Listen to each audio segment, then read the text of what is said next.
Coming up on today's San Francisco 49ers report, Trey Lance trade buzz continues to take center stage among the faithful. But before we get started, we've been picking up subscribers like crazy. That's a big reason why we surpassed 80,000 subscribers. This week, though, we're losing a sub battle against some rivals here. Dallas Cowboys report those frauds, 155 subs this week. The Seattle Seahawks, they've improved their roster this week, brought back Bobby Wagner over the weekend, 151 subscribers. I'm not taking this. I don't like to lose, so subscribe to the show. And if you're coming across the 49ers report for the first time, I do shows every single day on the Niners. So lock us in, hit that sub button. Let's crush these channels, and with that, let's start today's show.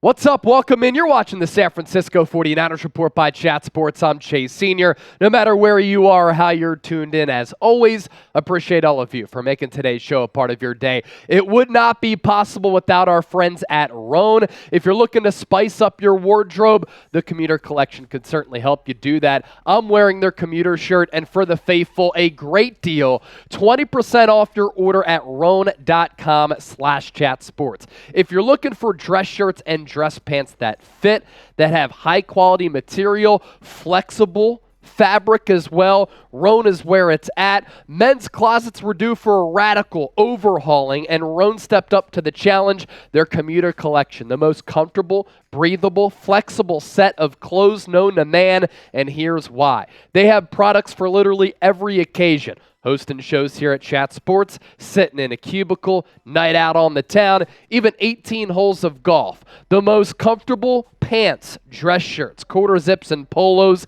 and you never have to worry about what to wear when you have the Rhone commuter collection. Mobility is everything. They have this four-way stretch fabric that provides breathability and flexibility so that you can conquer anything in life. So, 20% off your order at Rhone.com/chatsports. That's RHONE.com/chatsports. Promo code chatsports for 20% off your entire order. So, are the San Francisco 49ers going to trade Trey Lance? San Francisco did not shut the door on a Trey Lance trade when fielding quarterback questions this week from the NFL owners' meetings. That's from Kyle Shanahan, that's from John Lynch. We'll get to what Jed York had to say, as well as Kay Adams, who broached the conversation about trading Trey to free up some money on the salary cap for the Niners. Let's first dissect this quote from John Lynch, and we hit this briefly the other day. We like Trey on our team right now. We always joke, Kyle and I, we trade each other if someone gave us a good enough deal, so we listen to everything. But we like Trey on our team. We are very excited about the way that he is progressing and about his opportunity. He also said that Trey is probably chomping at the bit to get back on the football team.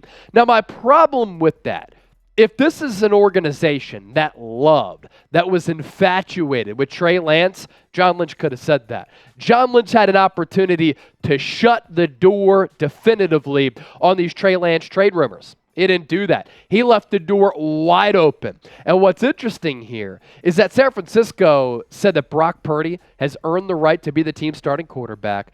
Kyle Shanahan, because that was what John Lynch said, Kyle Shanahan had said that Sam Darnold and Trey Lance are going to split reps for first-team quarterback roles and opportunities this offseason. And when you project forward, we know that this is an organization. This is a roster that's locked and loaded. They are in the thick of the Super Bowl window right now, and they're paying a lot of premium players premier dollars. And if they were to trade away Trey Lance, they could save a lot of money for a future Nick Bosa contract, to pay Brandon Aiyuk. That's if they are firm believers that Brock Purdy can be the team's franchise quarterback. I thought what Kay Adams had to say on her show was pretty interesting. And here's what she had to say. Let's break it down. Let's dissect it. Brock is making 1/10 of what Lance is this season, Kay said. The same is true for next year. Why is that relevant? Well, Nick Bosa is entering the last year of his deal. Brandon Aiyuk and others want to get paid as well. And if the 49ers eventually feel comfortable with Brock Purdy to trade Trey Lance, that could save them about $10 million in cap space. Your girl came with the mat this morning, she rounded out by saying, and Kay Adams is always bringing it, does a great job on really all of her platforms. She is very well-rounded in her talents. And look, she makes some good points, right? The 49ers are loaded right now. They have to look ahead. They have to start budgeting for the future because Nick Bosa could get Aaron Donald-like money. Brandon Aiyuk could make top 10 wide receiver money, especially if he turns in another great season in 2023 like he had in 2022. This is why, in my opinion, you would entertain the thought of trading Trey Lance. If you're totally out on him, trade him away. Try to get some quality value back. I'm not sure what that value is, but you can at least get a player, players, and or some draft capital as well. You also trade Trey Lance away if you think that Brock Purdy is going to be your franchise guy. He came in, he didn't lose in relief of Jimmy Garoppolo until the NFC Championship game when his arm got mangled by Hassan Reddick. So if you think that Brock Purdy is your franchise guy, why have Trey Lance on this team? Doesn't make sense, especially if he's making all that money. You don't need him as a backup. You can bring in a Sam Darnold type as your backup to Purdy. By trading Trey as well, like Kay pointed out, like what I'm saying, you save some money. This is why you would not deal away Trey Lance. Still only 22 years old. Turns 23 in May. He's a very young quarterback. But because of that youth, he's very inexperienced. And because of that, you still don't know what he is as a quarterback prospect. Literally nobody knows. You can say he's a bust. You don't know. You can say he's great. You don't know because we haven't seen it. 4 NFL starts is not enough of a sample size to say definitively that Trey Lance is horrible, Trey Lance is great, or Trey Lance is average. I'll tell you this, when he's been on the field, he's made a couple of really splash plays, some eye-popping throws that make you say, wow, this is why the 49ers took him at number 3. Then he'll miss a layup that makes you think, yeah, this is the inconsistency that maybe Kyle Shanahan sees because in this offense, it's predicated on getting the ball out quickly, on time, and accurately to the playmakers to allow them to pick up yards after the catch. You also don't trade Trey Lance away because he has 4 NFL starts. He's an unproven commodity, 21 combined starts going back to 2019 at North Dakota State. And if he does flourish elsewhere, that's a big mistake. You have egg on your face. That makes you look bad because you gave away a quarterback that is playing really well, and you had him under wraps in your organization. You just didn't give him ample opportunities. And with that size, 6'4", 225, I think he's a little bit overrated as an athlete, but still a solid athlete. Ideal modern-day quarterback with the arm strength, with the size, with the athleticism. I actually think his pocket feel and mobility is a little bit underrated. He goes elsewhere. He starts balling out. He's slinging the rock all over the yard. Doesn't make this organization look good at all. So what would you do? Would you trade Trey Lance? I want you to type T.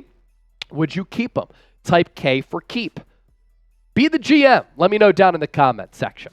Here's what Jed York had to say about moving up to take him. He still has no regrets. I wouldn't change anything, the owner said, that we've made about this decision with Trey.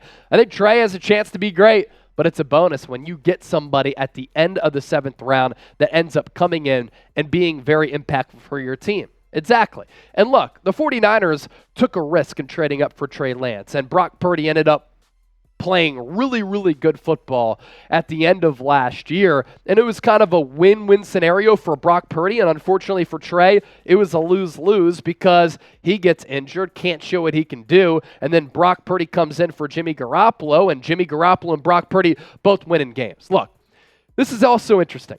Many people are ripping the 49ers trading up for Trey Lance, and I don't understand it. I actually am in favor of what they did. Whether it works out or not, I applaud the move to trade up for Lance. Why?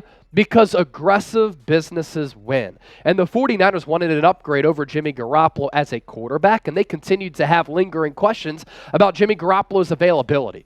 You know what businesses don't win? The ones that never adapt, the ones that never adjust, the ones that never evolve, the ones that don't put their poker chips in the middle of the table and go all in. Aggressive businesses win in any type of climate, in the corporate world or in the football world. You have to take big swings in all spheres of businesses if you want to go to the top of the mountaintop and be a champion. You're not going to get there by being lame, average, and content with just being good. You got to take big swings to be great. And on Twitter, everybody's saying the 49ers, such a poorly run organization. This organization is in shambles. Well, the results indicate a completely different story, right? They've made it to 3 NFC championship games over the last 4 years. They have a Super Bowl appearance during that span. 3 assistants have gotten hired as head coaches over the last 3 cycles in Robert Saleh, Mike McDaniel, as well as D'Amico Ryans. And 3 executives from this front office have gotten hired as GMs, and Adam Peters would have been another one if he didn't come back because he's probably going to be the future replacement for John Lynch. So for anybody out there saying that this is a poorly run organization, the results prove otherwise because they wouldn't have this success and they wouldn't be a breeding ground for coaches in the NFL as well as front office executives. Just my thoughts. If you think the Niners are a top-tier franchise, I do. Blue blood team, iconic brand, a lot of recent success. Keep in mind that when Kyle Shanahan took over in 2017, it was after Jim Tomsula and Chip Kelly. This organization was down in the dumps then. Be careful what you wish for, because if you want to get rid of this current regime, you might go back to that. This channel would suck if that was the case. So if you think the Niners are a top-tier franchise, like the video. If not, comment why. This channel would never suck because I'm running things and y'all are the best and we put out great content and this is just what we do. Jokes. YouTube.com/49ers TV. Subscribe and we'll catch you tomorrow here on the show.